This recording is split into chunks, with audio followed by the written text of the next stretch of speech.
Now, when it comes to infectious diseases, we find that whatever the diseases are, whether it's respiratory, gastrointestinal, skin, etc., there will always be a causative agent. Different disease, different agent. So it goes back to Koch's postulates and all of this. And if you really want to know the different mechanisms and who's causing what, whether it's exotoxic, some exo or endotoxins, or it's, some animal disease we're getting, take MedMicro or GenMicro. That's courses are set up just for that. Here we are going to be focusing on diseases from the human body standpoint. What's happening in us and how are we trying to fight it off? Okay, so think of it as the pathogen, the thing causing the damage. Pathogenesis means damage, basically. The pathogen is what is causing the damage. So pathogenesis is its ability to cause. How is it causing the damage? So we're just looking at this as basically the bacteria, the virus, the fungi, whatever, is nothing more than the tool to get an immune response. Okay, so we're not going to focus so much on the bacteria. We don't care. What we're focusing on is our response to the presence of. So when you look at the outside in versus inside of the cell, we're going to find that these microbes, whether they're viruses, bacteria, worms, whatever, they have to get inside of us. Okay, however they do it, we talked in lecture 1 about how you're constantly exposed. Every time you breathe, every time you eat or drink, you're exposing yourself to some. And we find that within what we call compartments of the body, the different tissues, the different body compartments, inside, outside of a cell, inside, outside of an organ or a tissue, that there are going to be numerous microbes that can infect there.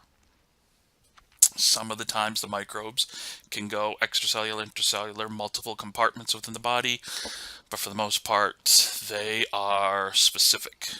They infect here, they infect there. If you look at places, interstitial places, that means between the tissues, blood, the lymph. So basically floating through the body. Numerous viruses, bacteria, protozoa can do this. And the chief protective immune response here is complement, serum proteins that we will talk about shortly, that are able to adhere to the surface of the bacteria or the worms and begin punching holes. Everything inside the bacteria, inside the worm, starts to leak out. As the proteins begin to degrade, break down, so that they become active, the complement proteins. Like I said in chapter 1, or in lecture 1, sometimes these proteins, part of the protein has an activity, the other part, once it's cut off, attracts macrophages. That's what the phagocytosis is going to be all about. In comes the macrophage, following the breadcrumbs. The cut off portion of the complement will act as a trail of breadcrumbs. Here's where the infection is. It'll come, phagocytize, destroy, present to B cells. Here's what I have digested. Antibodies can now be made.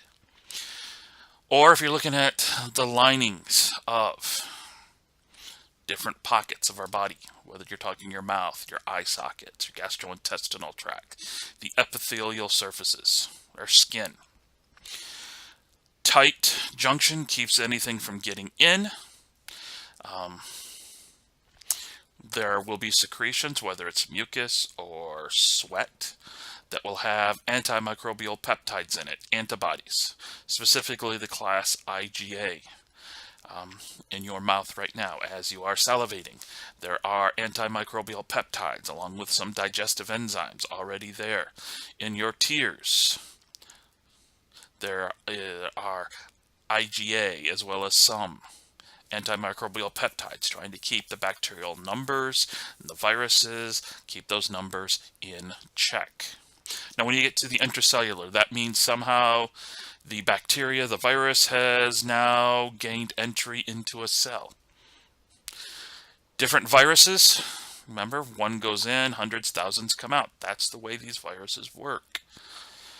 There are bacteria, chlamydia, rickettsia, that will be phagocytized and then will somehow escape the phagosome to live within the cytoplasm. There are different protozoa that have a way of penetrating into. Think Plasmodium falciparum, Plasmodium malariae. Get in and then hides within the cytoplasm. What you have here are the NK cells, the natural killer cells. They go and they search for any cell that is not behaving correctly. This macrophage will be sending up signals on its surface, its proteins on its surface. Even the phospholipids on its surface will change. It's a last-ditch effort by the macrophage to draw the attention of the NK cells. NK cells will come in and will try to kill the macrophage. If they can't do it, signals they will send out will then activate the adaptive immune system, specifically the cytotoxic CD8 T cells, which will then come and tell this cell to commit apoptosis, cell suicide. Remember, this cell, once it hits apoptosis, it will shrink. It doesn't burst open, it shrinks in on itself as it dies. So anything inside is now captured. The bacteria, the viruses, the protozoan are now captured within it and then will be removed in the spleen. Sometimes bacteria, Mycobacterium, Yersinia pestis, the Black Death, Legionella pneumophila, and many others, they get phagocytized. They end up in that phagosome. But for whatever reason, that phagosome never becomes a lysosome. So the bacteria are never damaged. Actually, they stay living in here and they're doing great. They subjugate the macrophage. The macrophage now starts pumping in different nutrients. Starts pumping in all different metabolic whatnots the bacteria are going to need. So the bacteria are happy.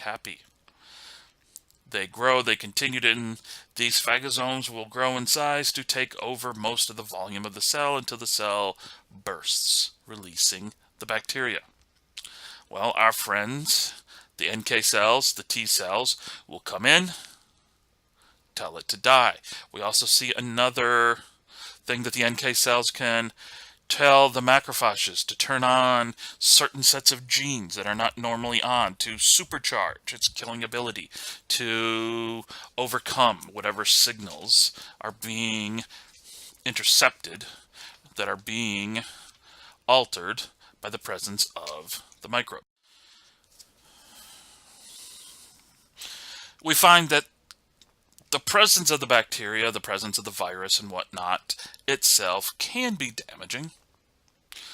But for many of the microbes, the bacteria, the fungi, the parasites, they also bring with them cytotoxic or pathogenic mechanisms that allow them to do more damage. They damage the tissues don't work as correctly, which then also means the immune system will not be able to work correctly, will not be able to work up to par, because blood flow in, blood flow out will be impeded.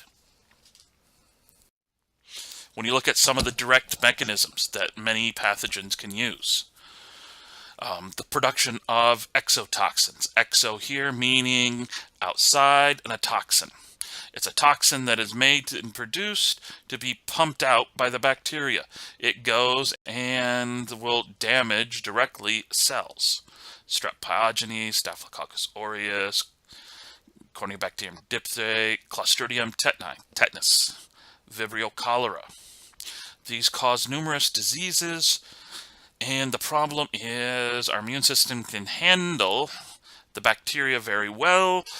It's just the toxins will then stick around for days, if not weeks later, and it takes our body a little bit longer to clear those out, which means we're also going to end up having an extended period of the disease. with accumulating damage. Endotoxins, endo means within, so it doesn't mean it's a toxin inside of a cell. It's still something that's going to be made and somehow gets away from the cell. Here it's actually going to be parts of the cell with like E. coli, Salmonella typhi, Shigella, Yersinia pestis. What you have here are parts of the bacterial cell wall actually break off. The parts of the cell wall that break off will then hit cell receptors on the surface of the cell, and they trigger any and all receptors they come into contact with. So hopefully you've learned in previous courses that the cell receptors are supposed to be highly specific. Well, not with these endotoxins. Endotoxin can bind any receptor, can trigger any receptor, regardless of any secondary signals that may be required. We see this with gram-negative sepsis, many of the bacterial meningitis, typhoid fever, dysentery. Here, the presence of the microbe starts a cascading effect that does damage. And then you get the viruses. The viruses, one goes in, hundreds, thousands come out. As those hundreds and thousands are coming out, well, they're damaging directly the cell itself. When the one goes in and hijacks the cell, that cell now becomes a virus-making machine. It no longer functions as it should with whatever tissue it's in. This is how many of the viruses do their damage. Smallpox, chickenpox, hepatitis, polio. Loss of function of that cell, the cell changes, it becomes altered, and as the viruses escape, you can also lose that cell within the tissue, and you end up with some direct tissue damage.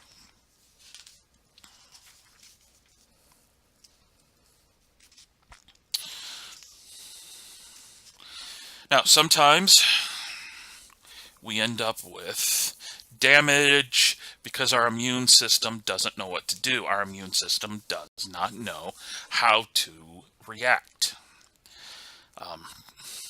These indirect mechanisms of tissue damage. The presence of the microbe, the bacteria, the virus, whatever, triggers an over-response, an incorrect response, maybe, by the immune system. Things start to happen and things go haywire. You look at the first one there, immune complexes.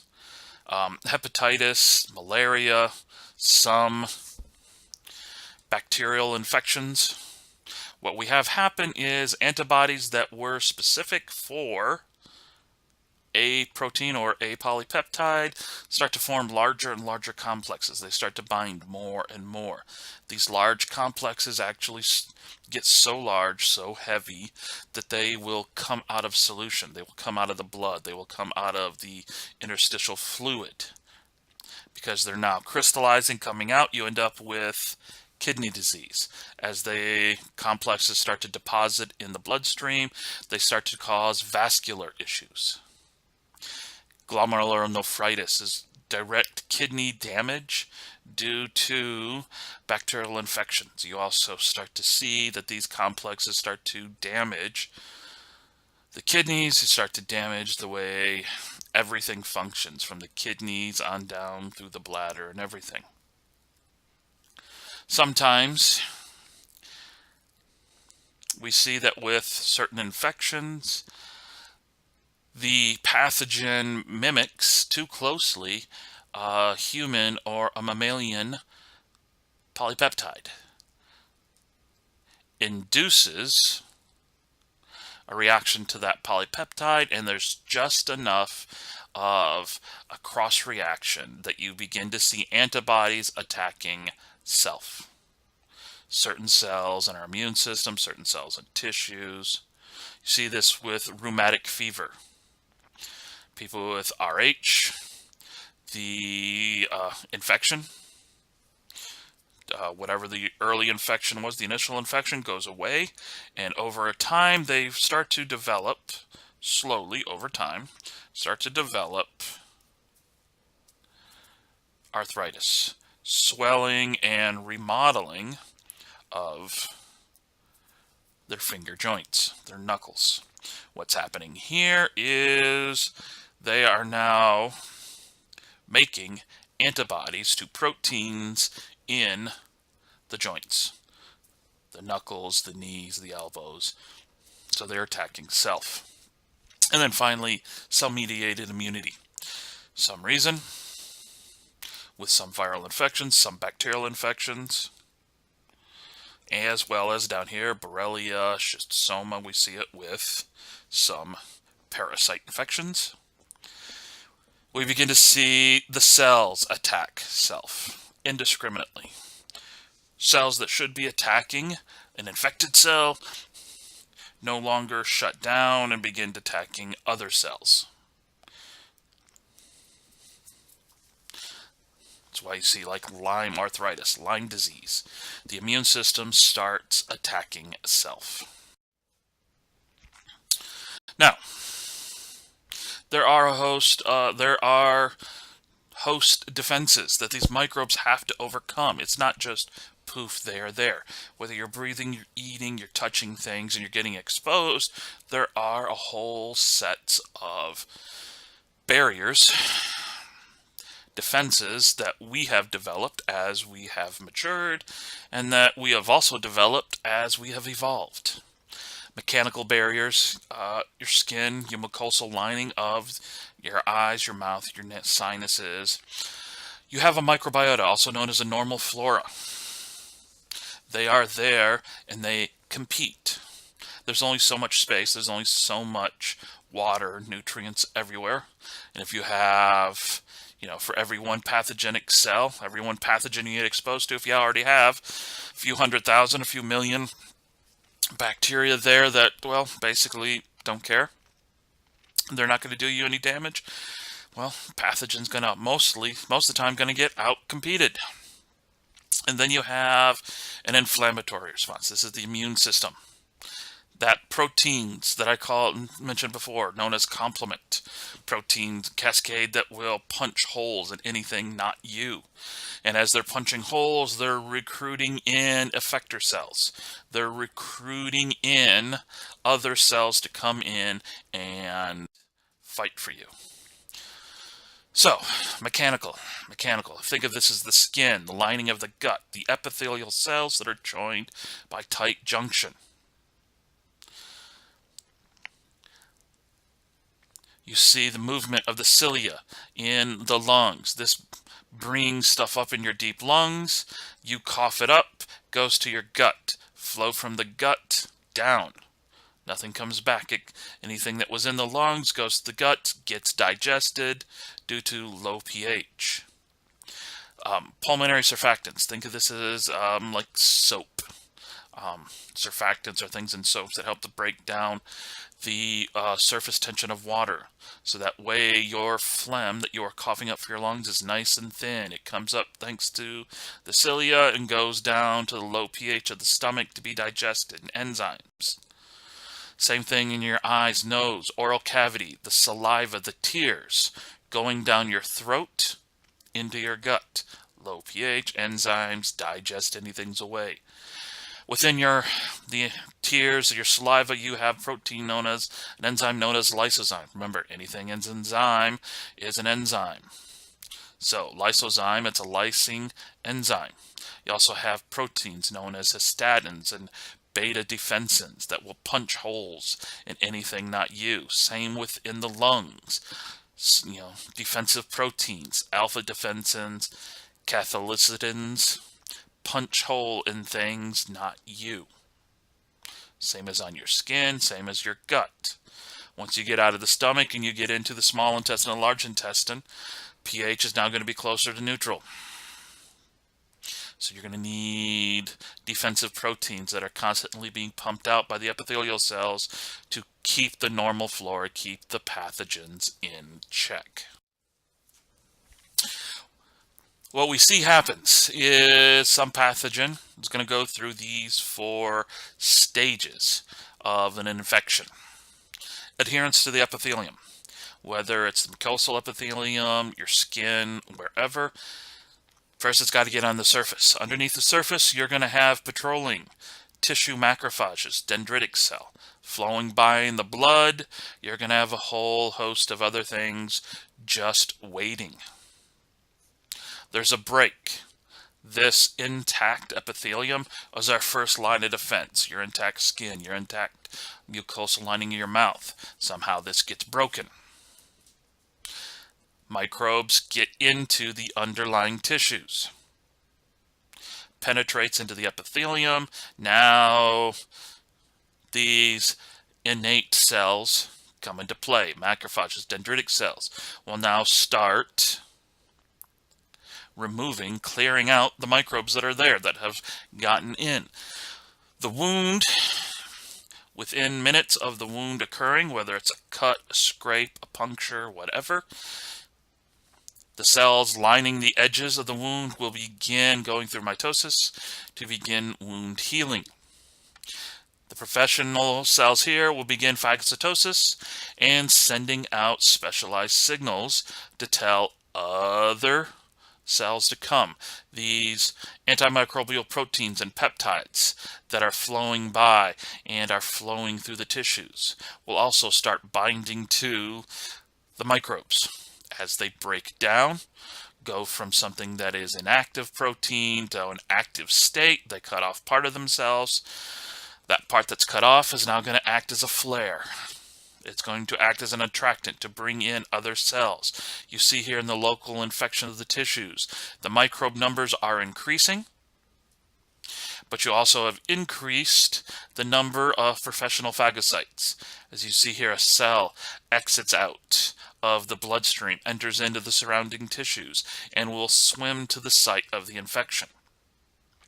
You will get macrophages, dendritic cells, natural killer cells will all flood into this area. And think about it, whenever you get a cut or a scrape, after it starts to scab over, within a few hours you feel it, it feels warm, it's swelling up. That's inflammation, that's the inflammatory response. That's also more cells, the professional phagocytes, entering into the area. After the professional phagocytes have picked up things, and is showing here a dendritic cell is swimming away to go to the nearest lymph node, it will activate B cells. B cells will start going through clonal expansion, become plasma cells, which will then pump out antibodies, which will flood your entire body.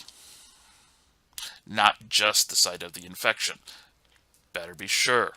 Get it throughout the body. You see here, other cells are now coming in. T cells will now enter into the area. Find any cells that may have phagocytized and incapable, as they're showing here, of destroying the bacteria. T cell will tell that macrophage to either supercharge, kill everything in it, or create apoptosis, trap everything in it. These antimicrobial proteins that I've mentioned, lysozyme, an enzyme that will cause the lysis of bacteria. Also have phospholipase A. Phospholipase A is a protein that goes through and cuts phospholipids, specifically A2. A2 is a specific protein structure, a specific glycoprotein structure on some phospholipids. This goes through, cuts them. We generally don't have these on the surface of our cells. This is going to be targeted towards things not you, bacteria, some viruses that have a membrane around them, an envelope. This will target them. Also, it'll target some parasitic worms. Antimicrobial peptides, defensins, cathepsin, histatins will go after and target different membranes. They may go and try to target our membranes, but we have proteins that will counter their activity. Most bacteria don't. So this will be able to damage directly bacterial membranes. When you look at the gram-negative or bacteria, you'll see they come in two types: gram-positive, gram-negative. Gram-positive means positive for a thick cell wall. Gram-negatives are negative for a thick cell wall and just have this thin cell wall as you see there. The cell wall composed of peptidoglycan. Look at its name, peptidoglycan. Peptidoprotein glycans are sugars. It's a sugar-protein complex that forms a rigid cell wall. Think of it as cinder blocks, either a thick cinder block wall or a thin cinder block wall. What lysozyme, this Pac-Man looking thing here, goes through is and it cuts. Cut, chomp, chomp, chomp, chomp. Cuts between the sugars and the proteins. If a house had brick walls that were nice and stiff, house stands straight and tall, 2, 3, 4 stories tall.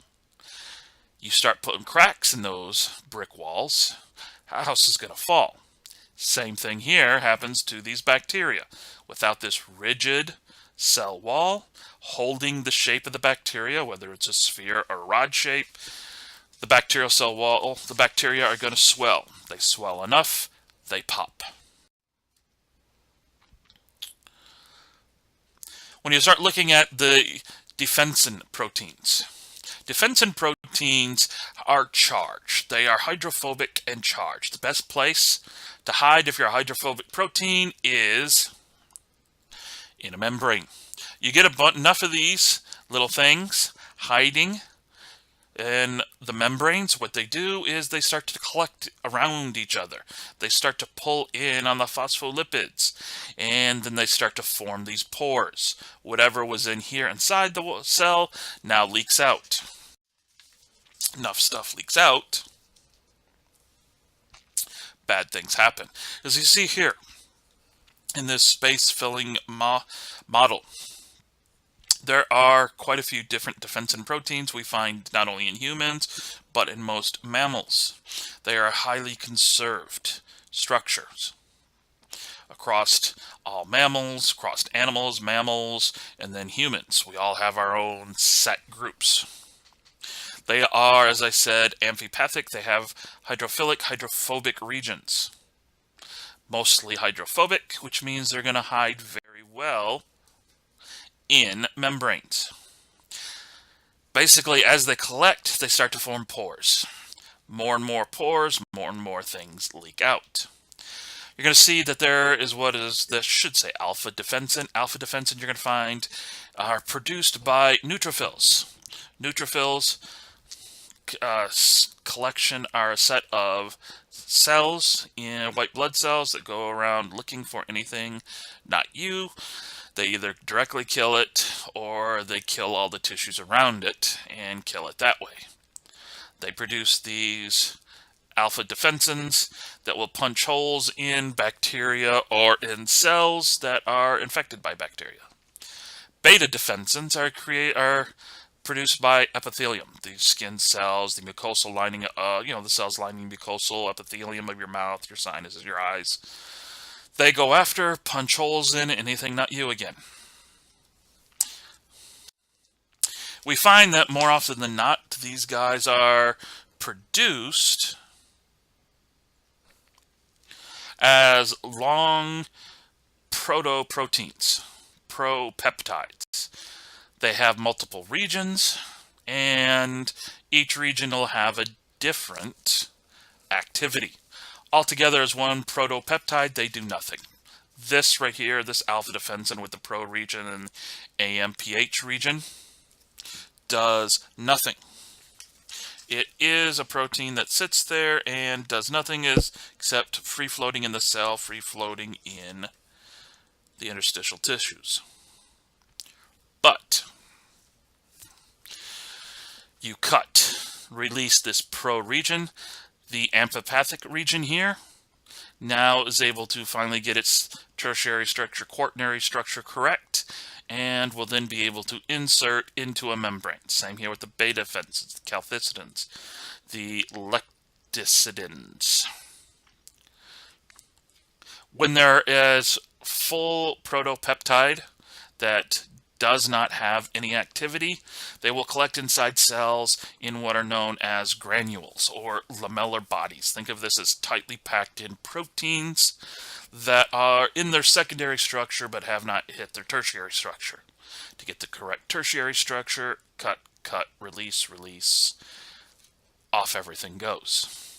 They will then be released by the cells, or if they've already been released by the cells into the interstitial fluid, they will then become active. Punch holes in anything